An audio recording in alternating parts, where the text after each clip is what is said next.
할렐루야, 안녕하십니까. 로마서 2021년 봄철 신앙성장 캠페인 두 번째 시간을 여러분과 만나게 됨을 대단히 반갑게 생각합니다.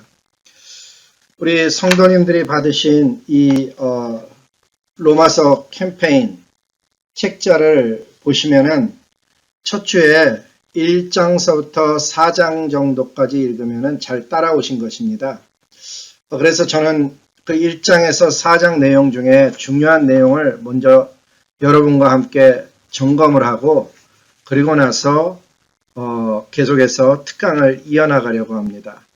여러분 책자에 보시면은 페이지 2에 보시면은 사도 바울의 복음 소개라는 것이 있죠. 거기에 보시면은 문제 1에 보면 사도 바울은 자기가 로마에 있는 이들에게 전하고자 하는 복음이 본래 어떤 것이라고 말합니까? 라는 질문이 있는데 이 질문이 중요한 이유는 복음이 어떤 것이라고 사도 바울이 전하고 있느냐 하는 것인데 복음이 어떤 것이다 라고 이야기할 때 여러 가지 내용을 이야기할 수가 있습니다. 복음의 내용을 이야기할 수도 있고 복음이 어떤 것이다, 본래 어떤 것이다 라고 이야기할 수 있는데 오늘 본문의 질문에 대한 답은 무엇인가 하면 구약의 선지자를 통해서 미리 성경에 약속된 메시아에 관한 것이다. 그렇게 이야기합니다.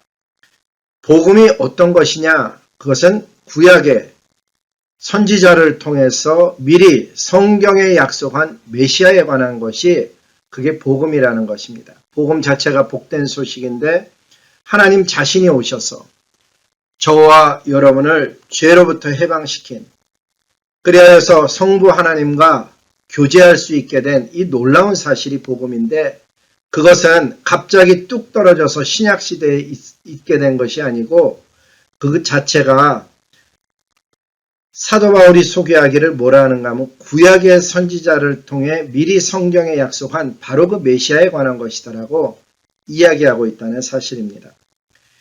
그 페이지 2의 2번 문제도 참 중요한 것인데 복음의 주인공인 예수 그리스도는 어떤 분이라고 말합니까? 하는 2번 질문입니다. 로마서 1장 3절서부터 4절에 복음의 주인공인 예수 그리스도는 어떤 분이냐라는 질문인데 그것도 역시 여러 가지 대답이 있을 수 있는데 이 로마서에서 주는 대답은 뭔가 하면 다윗의 혈통이고 죽은 자 가운데서 부활하심으로 하나님의 아들로 선포된 분이다. 그러니까 복음이 가장 중요한 내용이 십자가, 부활, 재림 아닙니까? 그 십자가, 부활, 재림의 내용을 여기서는 뭐라 그러는가 하면 다윗의 혈통이시고 죽으셨고 다시 살아나심으로 하나님의 아들로 선포된 분이 바로 복음의 주인공 예수님이라고 말씀하고 있다는 것입니다. 그게 참 중요한 내용입니다. 그 다음에 여러분 4페이지에 가서 보시면은 사도 바울의 신앙 고백과 확신이라는 데가 있죠. 4페이지에. 그죠? 그리고 거기에 보면 질문 두 번째가 뭔가 하면 사도 바울은 로마 사람들에게 빚을 진 적이 없음에도 불구하고 자기를 복음의 빚진 자라고 말하는 이유가 무엇입니까? 이렇게 질문하고 있어요. 사도 바울은 자기를 복음의 빚진 자라고 말씀하거든요. 그런데 그 복음의 빚진 자에 관한 이야기를 하면서 거기 답을 여러분과 제가 나누어 본다면은 그 4페이지 2번 문제예요.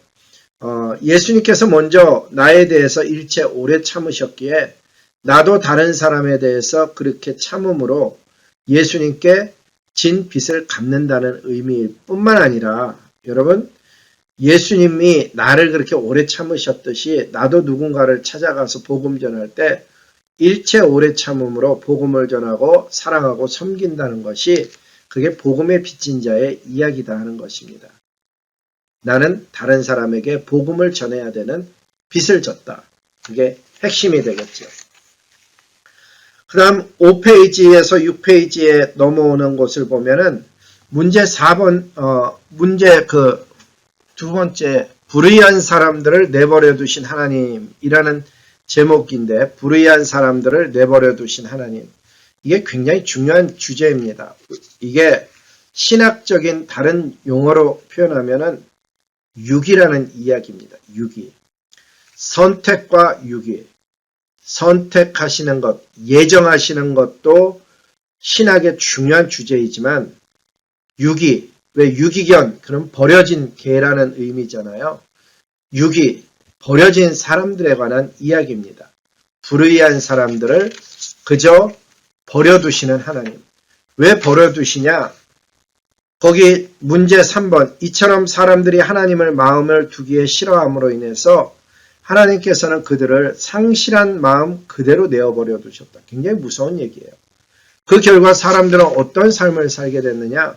온갖 불의한 일을 행하며 살게 되었다라고 성경은 가르쳐주고 있습니다. 나중에 예정론 반에 들어오시면은 이 유기에 관한 이야기가 굉장히 큰 주제 중에 하나인데 그때 또 자세히 다루고 배워보도록 하겠습니다. 또 페이지 7에 가면은 페이지 7에 가면은 2번 문제에 보면은 남을 판단하는 사람들의 특징이 무엇이냐 하는 그런 질문이 있죠. 남을 판단하는 사람아, 그러는 유대인으로서 하나님의 율법을 나는 하나님의 율법을 알아요. 그런데 율법을 모르고 행하는 이방 사람들을 보고 판단하는 거예요. 저 사람 저렇게 하면 안 되는데. 근데 그렇게 율법을 아는 나 자신은 율법을 지키지 않으면서 율법을 모르거나 율법을 어기는 사람에 대해서는 엄격하게 적용하는 사람이 바로 남을 판단하는 사람이라는 거예요.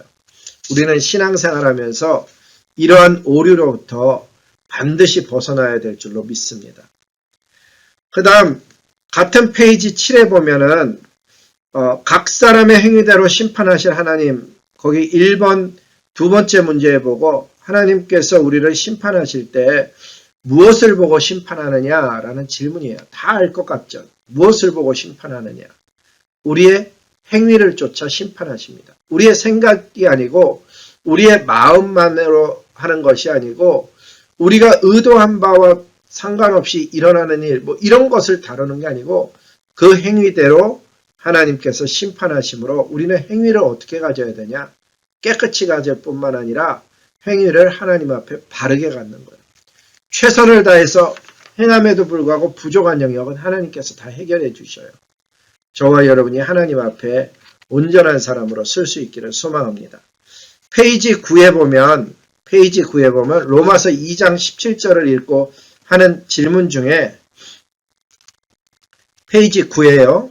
거기 보면은 질문 2번이 있는데 저들은 실제로 어떤 삶을 살고 있었으며 이러한 저들의 삶은 어떤 결과를 초래했습니까? 아까 이어지는 얘기예요. 남은 판단 잘하면서 자기는 지키며 살지 않는 그러한 사람들은 율법을 자랑했지만 실제 삶 속에서는 하나님의 말씀, 하나님의 뜻을 어김으로 인해서 하나님께도 징계를 받지만 이 세상에 사는 동안 불신자로부터 손가락질 받고 하나님을 욕되게 했다는 거예요. 그게 핵심이에요. 하나님을 욕되게 하는 삶을 산다. 이 로마서를 하면서 우리가 실천에 대해서 되게 많이 강조하잖아요. 교리만큼이나 중요한 게 실천입니다. 이 교리와 실천이 같이 가야 됩니다. 막 강조를 하는데 여러분, 저와 여러분이 하나님의 말씀을 아무리 많이 한다 해도 실천하지 아니하면 하나님을 욕되게 할 가능성이 있어요. 반대로 말이죠. 많이 알기 때문에 애를 썼어요. 그런데도 부족한 부분이 있어요. 그거는 하나님께서 아시는 거예요. 사람의 판단을 따르는 것이 아니고 하나님께서 우리를 어떻게 생각하시고 계시는가. 그게 가장 중요한 얘기죠. 소망하기는 저와 여러분이 하나님 보시기에 선한 삶을 사는 그런 저와 여러분 되기를 소원합니다. 거기 보면 이러한 사실은 우리에게 어떤 교훈을 줍니까? 우리가 교회 다닌다고 하면서 구별된 삶을 살지 않으면 우리 역시 똑같은 문제에 처하게 될 것입니다. 하는 것입니다. 그 다음 페이지 10에 가보면은 생각하기 적용 문제가 있죠. 생각하기 적용 문제. 많은 경우 보면 생각하기 적용 문제 건너뛰어 있어 답 안 다시는 분도 있는데 사실은 어떤 면에서는 굉장히 중요한 질문이고 답이 있어야 되는 거예요. 거기 보면은 뭐라고 적혀져 있는가. 우리가 믿는 가정에서 태어나서 어려서부터 신앙생활을 했거나 안 믿는 가정에서 태어났어도 일찍 교회에 나와서 신앙생활을 했다고 하는 것은 축복이고 특권입니다. 그런데 그렇다고 해서 그런 사람이 자동적으로 다 구원을 받게 됩니까? 라는 질문이에요. 질문 자체가 답이 쉽죠. 아니라는 거죠. 근데 만일 아니라면 어떻게 해야 그런 사람도 구원받을 수 있습니까? 어떻게 해야 그런 사람이 구원받을 수 있습니까? 답은 회개해야 됩니다. 그것도 답이 될 수 있겠지만은 가장 중요한 핵심, 그것은 요한복음 3장 3절을 따라서 답을 드리면은 물과 성령으로 거듭나야만 구원받는다는 사실이에요. 저는 오늘 이 로마서반에 들어와 있는 모든 분들이 물과 성령으로 거듭나는 역사를 체험할 수 있기를 소원하는 것입니다. 그 다음에 12페이지 한번 넘어가 보시겠어요? 12페이지. 3번에 보면 율법 외에 새로 나타난 하나님의 의라는 게 있죠. 율법 외에 새로 나타난 하나님의 의. 찾으셨나요? 예, 거기에 보면 질문이 뭔가 하면 율법의 행위로 의로워질 수 없는 인류에게 이제는 무엇이 나타났다고 말합니까? 라는 질문이에요. 무엇이 나타났느냐? 질문을 제가 이걸 다룬다는 얘기는 이게 중요하다는 얘기잖아요. 율법 없이 의로워지는 하나님으로부터 오는 의를 이 세상에 하나님께서 가르쳐 주시기를 소원했던 거죠. 따라서 저와 여러분의 삶 속에 말이에요. 율법 없이 의로워지는 하나님의 의에 대해서 깨닫고 그러한 의를 우리 삶 속에 적용할 수 있는 지혜자들 될 수 있기를 다 소망합니다. 쉽게 얘기하면 그러면 율법 없이 새로 나타난 이 하나님의 의는 도대체 어떤 거냐 하는 질문을 할 수 있잖아요. 이 의는 도대체 어떤 거냐. 제가 아예 거기 굵은 글씨로 이렇게 답을 써놨어요. 답이에요, 그게. 예수 그리스도를 믿는 믿음을 통해서 얻어지는 하나님의 의입니다. 이건 다른 답을 달면 안 되는 거라서 제가 답을 달아놓은 거예요. 예수 그리스도를 믿는 믿음을 통해서 얻어지는 하나님의 의. 아무 좋은 행위, 의로운 행위가 없었음에도 불구하고 예수 그리스도를 나의 주님입니다. 그 주님 앞에 나가서 회개합니다. 주님 저를 불쌍히 여겨주시옵소서. 저는 예수님을 하나님의 아들로 믿습니다. 저의 죄를 위해서 돌아가신 것을 믿습니다. 저는 성령께서 제 안에 와 계심을 믿습니다. 이런 고백들을 통해서 얻어지는 그게 하나님의 의라는 거예요.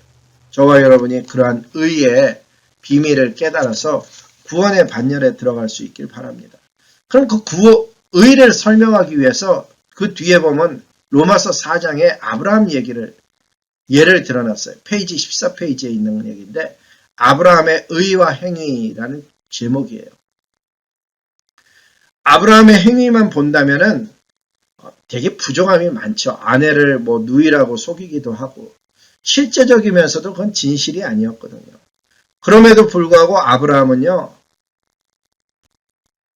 하나님께서 그가 믿는 그 믿음을 보시고 의로 여기셨다고 할 만큼 확실하게 믿은 거예요. 이런 사실을 근거로 해서 사도 바울이 이야기하려는 것을 무엇인가 하면 어떤 일을 해서 의롭다 하심을 받는 것이 아니고 아무 공로 없어요. 그런데 오직 예수님이 십자가에 나를 위해서 돌아가셨다. 이거 하나 믿음으로써 죄사함을 받는 선물, 복음을 전하고 있는 거예요. 저와 여러분이 예수님이 나를 위해서 돌아가셨다. 죽으셨을 뿐만 아니라 그분이 다시 살아나셨다.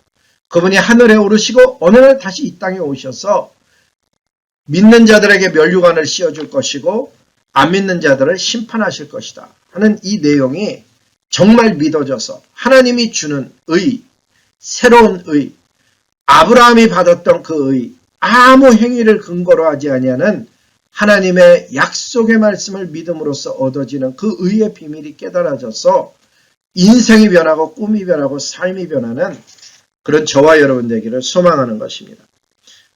마지막은 15페이지, 마지막 15페이지 보시면요. 하나님께서 아브라함이 할례를 받기 전에 아브라함이 가진 믿음을 보시고 저를 의롭다고 하신 이유가 뭐냐? 그것은 오늘날 우리에게도 똑같이 적용하기 위해서 할례를 받지 않아도 하나님께서 하시는 말씀을 믿고 따르면 그것을 의로 여겨주신다는 것을 보여주기 위함이에요. 육체의 할례가 아니고 마음의 할례를 받는 사람, 진정한 하나님의 사람들하고 성경은 저와 여러분에게 말씀하고 계시는 거죠. 같은 15페이지 5번 문제. 그렇다면 우리가 하나님 앞에 의롭다 하심을 얻기 위해서 구체적으로 무엇을 해야 됩니까? 이 질문이 아주 중요해요. 구체적으로 뭘 해야 되냐? 구원받기 위해서 구체적으로 나는 어떤 행위를 해야 되냐? 한 단어로 하면 믿으라는 거죠. 한 단어는 믿으라는 거예요. 한 문장. 예수님을 믿으십시오. 근데 그것을 좀 더 풀어서 쓰면 저와 여러분의 모든 죄를 대신 지시고 죽으신 예수님을 믿는 것이고요. 우리의 죄 문제가 해결되어졌다는 것뿐만 아니라 하나님이 예수님을 다시 살리셔서 하늘로 올라가시게 하셨고 어느 날 그 예수님이 다시 이 땅에 올 거라를 믿는 그 믿음, 그게 저와 여러분을 살게 하는 믿음이요, 구원을 구체적으로 얻게 하는 믿음이라는 사실이에요. 그까지 15페이지까지인데 한 주간 동안에 그러한 내용을 잘 해가셔서 여러분 소그룹 안에서 잘 좋은 발표가 있기를 소망합니다. 그러면 계속해서 로마서 특강을 함께 나눠보도록 하겠습니다. 이러한 로마서를 읽으면서요, 탕자 어거스틴을 성자 어거스틴으로 변화시킨 것이 바로 이 로마서예요. 뿐만 아니라 평범한 카톨릭 신부였던 루터를요, 종교개혁자 마틴 루터로 변화시킨 것도 바로 로마서죠. 그와 같이 로마서는 많은 사람들에게, 특별히 위대한 신앙인들에게 큰 영향을 미쳤습니다. 로마서를 읽으면서 말이야, 감리교 창시자인 요한 웨슬레이도 변화를 받았고, 그 변화를 받을 때 루터가 쓴 로마서 서론을 읽다가 회심하였다고 합니다. 존 버년이라는 분 있죠? 그분도 그 유명한 베드포드 감옥에서 로마서를 묵상하다가 영감을 얻어갖고 우리가 알고 있는 철로 역정을 썼다는 거예요. 그러니까 이 로마서를 읽는 사람마다 삶 속에 큰 변화를 가져왔던 거죠. 과거에만 그랬느냐? 그렇지 않다는 거예요. 로마서를 읽으면서 20세기 초 유럽에 만연하고 있었던 자유주의 신학이 물결에 대항해서 일어나서 대항했던 그 유명한 신학자 칼바르트, 이분도 역시 로마서를 읽으면서 그 시대에 하나님의 복음을 깃발을 들고 일어섰던 거예요. 질문할 수 있잖아요. 로마서가 왜 이렇게 많은 사람들에게 영향력을 주고 있는가? 그 이유는 그 안에 복음이라는 부분뿐만 아니라 신학적인 교리가 잘 정리되어져 있고, 그 신학적인 교리는 실제로 우리 생활 속에 어떻게 적용할 수 있는가가 그 안에 들어져 있기 때문이에요. 결국 하나님 안에서의 복음을 발견하면요, 인생은 반드시 변하게 돼 있어요. 저와 여러분이 이번 로마서 캠페인 하는 동안에 다른 사람 어쩌든지 내가 하나님을 로마서 안에서 만나잖아요. 내 인생은 반드시 변하게 돼 있습니다. 똑같은 기간에 똑같은 캠페인을 하는데 이왕이면 하나님 안에서 변화받는 저와 여러분이 되기를 소원하는 것입니다. 로마서에는요, 6가지 레슨이라고 부를 수 있는 아주 중요한 내용이 그 안에 들어가 있습니다. 첫째는 인간의 상태. 인간이 도대체 지금 어떤 상태이냐? 이걸 진단하지 못해내면 해결 방법, 인간을 치유하는 방법도 없는 거예요. 두 번째는 죄와 의. 인간이 죄를 지었는데 어떻게 하면 의로워질 수 있느냐? 아까도 나누었던 하나님께서 주시는 새로운 의. 예전에는 율법으로 의롭게 됨을 얻었는데 이제는 예수 그리스도를 믿음으로 의롭게 되는 바로 그 의에 관한 이야기가 써져 있습니다. 세 번째는 칭의와 구원의 방법입니다. 이 칭의는 거룩하지 않은 사람을 거룩하다 그러고 불의한 사람은 의롭다고 불러주시는 하나님의 은혜가 있는 하나님의 성령의 법에 관한 이야기예요. 그리고 어떻게 하면 내가 구원받을 수 있느냐가 바로 이 로마서 안에 있다는 거죠. 네 번째는 은혜와 율법.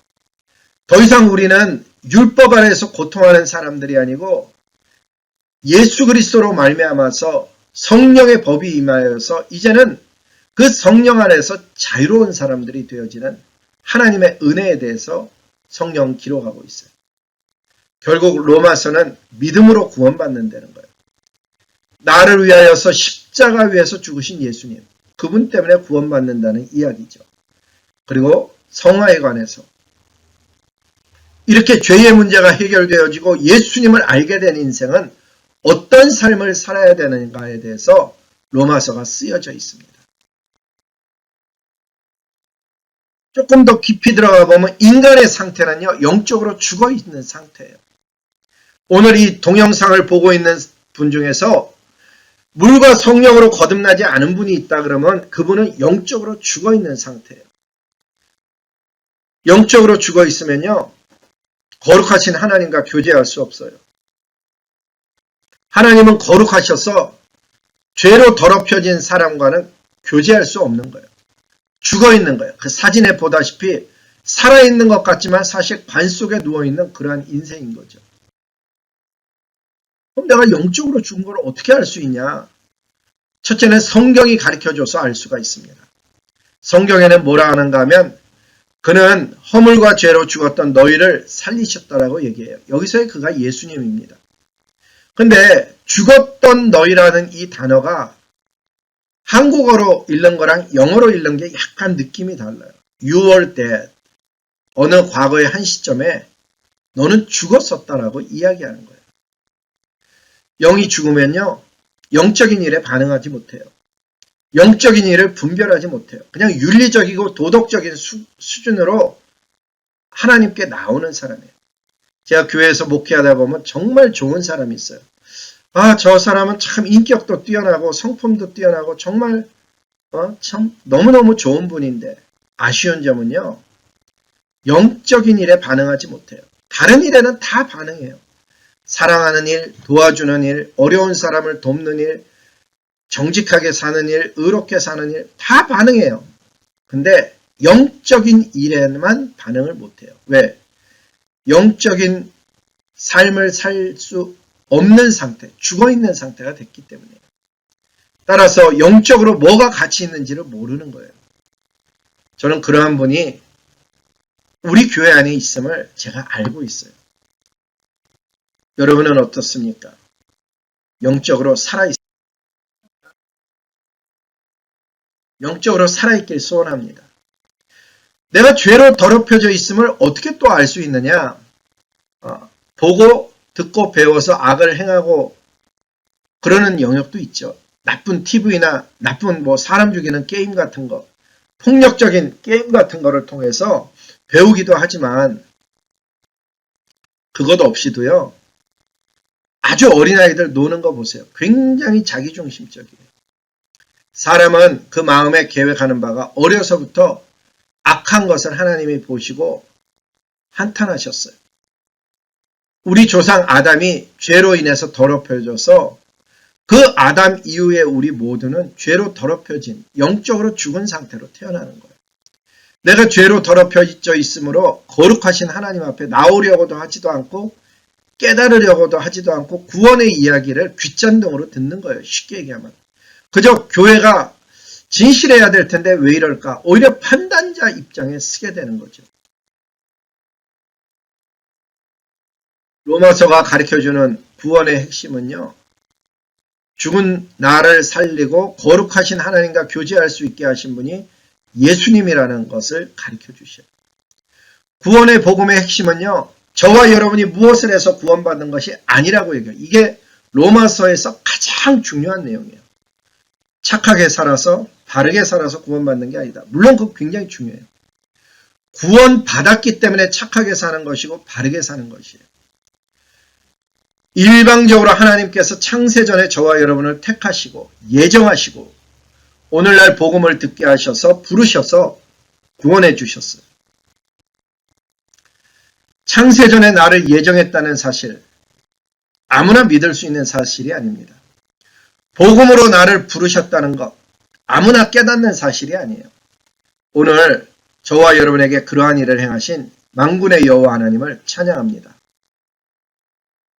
죄로 인해서 하나님과 관계가 단절이 되면요, 정신분열, 두려움, 과도한 염려, 근심, 걱정, 초조해함, 불안해함, 무기력, 비참함, 심지어 환청, 환각, 관계망상, 관계 적응 장애, 공포, 불면증, 횡설수설, 만성두통, 강박장애, 신경성 소화불량 등을 겪어요.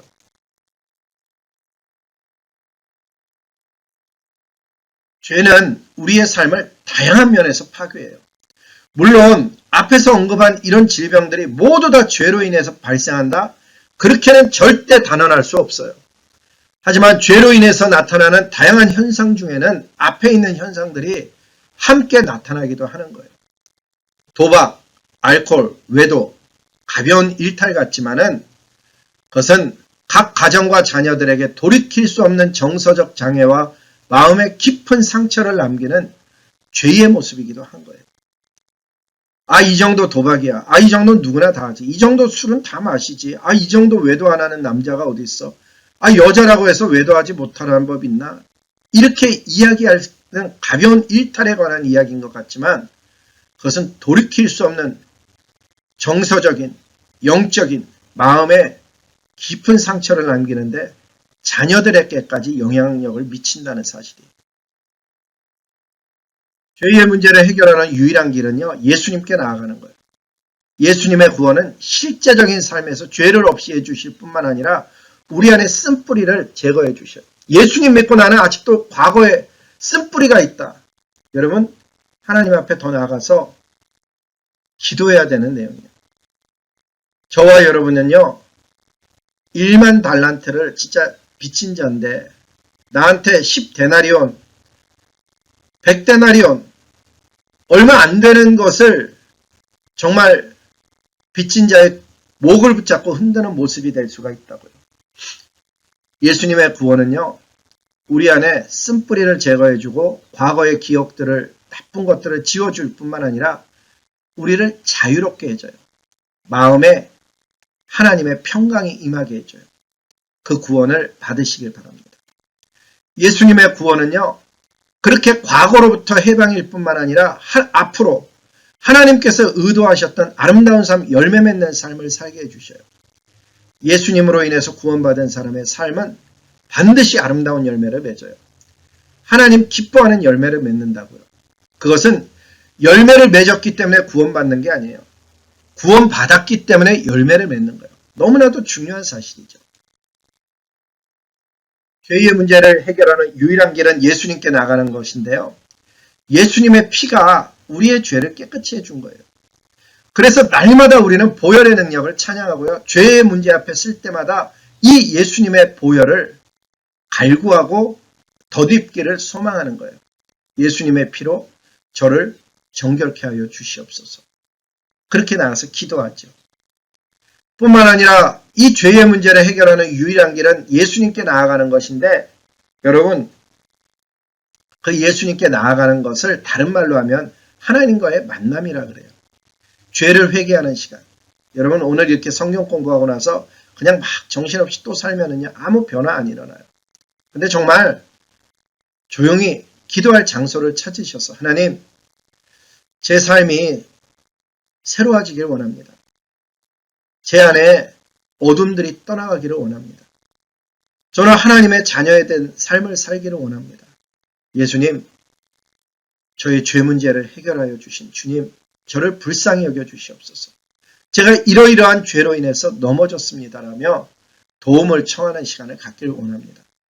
하나님께 나아가는 사람 반드시 구원 얻을 뿐만 아니라 하나님께 자신의 삶을 드리는 사람, 시간을 드리고 자신의 능력을, 자신에게 준 재능을 하나님께 드리고 헌신할 뿐만 아니라 자기의 삶 전체를 하나님께 바치는 그런 삶을 살면은요, 그 삶에 반드시 놀라운 하나님의 능력이 살아나게 되고 오히려 하나님의 큰 은혜를 입게 되는 것입니다.